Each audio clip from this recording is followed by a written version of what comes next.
So I'm optimistic for the future. I see things happening. And I'll say something else if we're talking about politics for a second. Yeah. I think there's sometimes an expectation. Your Excellency, I will make some questions related Okay. to politics also. Let me to close the topics of agriculture Okay. with this question, that the major question is how the conservative farming system can change into the commercial farming system in Nepal. This is the major challenge for us.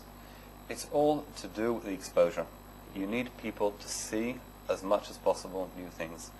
The more the village is closed off, living the way it always has, then less things will come in. The more you open it up, the more education you do, the more you get out to the villages with programs which get out to the whole country, changes happen. Nepali people are hard workers, they're Yeah. clever people. Exactly. There's no reason at all why things shouldn't succeed. It's just a matter of showing and maybe helping a bit along the way. With reference to the lower level people who known Israel as the very prosperous through agriculture, are you planning to transfer the technology and the ideas here in Nepal also, and have you done any more on this field, sir? One, we've done a lot in this field, but like I said before, I think the more stable the country is, the easier it is to bring projects in and do more. It's At the depend moment, on stability. it definitely helps. Yeah. It doesn't mean during the whole time of the conflict we continued working here and doing the best we can. But I definitely think that the more the stable the country is, the easier it is to do work. At the moment we have training farms here. We have agricultural projects. We do training in Israel for experts. We do training for bank people here who deal with the agricultural bank. We have a lot of programs for Nepal. We're already seeing in the last year or so more cooperation when it comes on the business side of things, which I think is very important. The Foreign Office helps also with the Israeli joint cooperation on the business level. We help with training, we help with building the infrastructure, so these projects will succeed. But we can already see the beginnings of these projects over the last year or so, and I'm sure there'll be a lot more over the coming years. Yeah. And Your Excellency, now let's change the topic to politics and the current affairs also, and the foreign relations.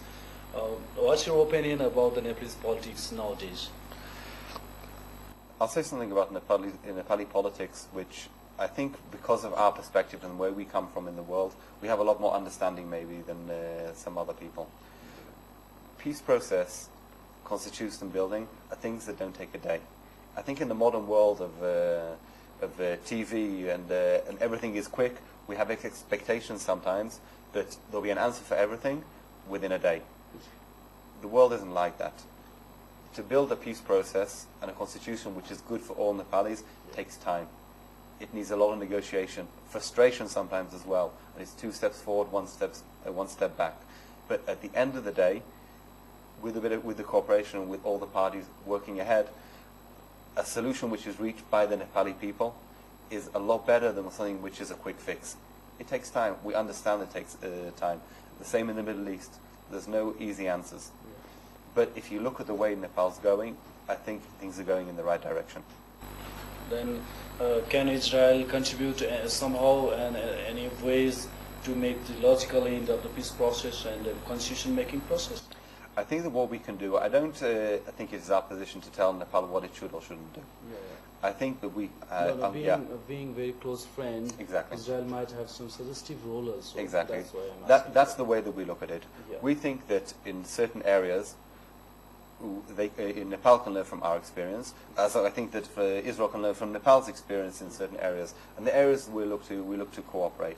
If it's through courses that's in Israel, we send people to strengthen, if it's right government and civil society, how to build a civil society, for example. If it's what we're putting together now is cooperation between universities in Israel and universities here in order to build joint think processes, in order to learn from each other. How to make the agreement and what is the right agreement, we leave it to the Nepalis to make the right decision. Yeah. What are the major interests of Israel here in Nepal? Is there any interest areas that might be on politics, might be on economy, might be on other social sectors? First of all, the social sector for us is very important. We talked about it, how we do many activities here, cooperation between the two countries, and for us is very important. Second area which is important to us, of course, is the economic section, the economic area, which is strengthening over the past years, and we're very optimistic about where we're going in the future. The cooperation between the two countries, not just us selling you or you, it's a two-way street. Two-way. That's the way that we look at it. Yeah. When we look at the politics in Nepal, the internal politics, at the end of the day, we trust the Nepalis to make the right decisions about the way they see their future, and we look only to help and facilitate wherever Nepal needs. The same the other way around when we're talking about the Middle East. We very much appreciate Nepal's understanding of our positions and how to work forward to a good solution in the Middle East. Your Excellency, earlier you mentioned that you have started some of the social activities, social project also. But you might have already known that Nepal is suffering from poverty. How we can eliminate it depends on the economic revolution that might be. And for that, we need a heavy investment on infrastructure and hydro and tourism like that. What is the opinion of Israel to invest on these sectors? I think in some of the sectors there's definitely room for investment, and actually will be coming towards the end of the year, this year. Like I said to you before, stability brings with it more opportunities for the business sector, for cooperation. We tend to focus on the sectors where we feel that we have an advantage, where we have something to offer which other people don't, like I think every country does. If we're looking here to the future, and we're already talking about investments, not aid work, development work, in the coming months there'll be a seminar workshop on agribusiness, which is with the banks here and investors in Israel, in order to start putting bigger amounts of money into agricultural fields where we feel we have something to give. Basically, we're talking mainly about poultry, dairy, aquaculture, and agriculture with fish, and also we're talking about irrigation systems. There, in that area, we think we have an advantage. We are looking now also into different opportunities to do with the IT section, which is one of the things where we think that Nepal has definitely got the potential to succeed. To be honest, when it comes to hydropower, it's an area where we deal with less in Israel. We deal with alternate energies. We have different options to deal with alternate energies.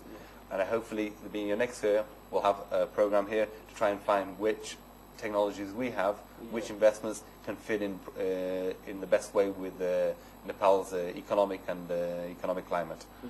But with reference to the big investment, Israel is in the situation of waiting and see. We've passed the stage of waiting and see.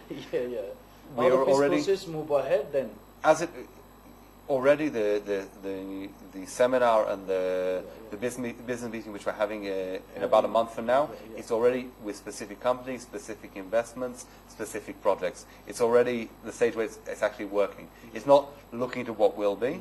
It's doing things now. Your Excellency, I meant to say that with reference to the big investment and like on hydro project and infrastructure, tourism, with reference to that projects, how Israel can contribute, I would like to make use. I think again, but for the projects we look for the areas where we have expertise. When it comes to hydroelectric, it's not an area where there are some Israeli companies, but it's not an area where we have a particular advantage. So I don't see that as being one of the areas where in the future, at least in the near future, there'll be much focus either from the embassy or from Israel. We'll take the areas with areas which is big investment, but where we actually have something to offer. Agriculture, when we're talking millions and millions of dollars. We're not here talking about the small level development work. We're talking about big and serious investment. But it's an area where we have something to offer.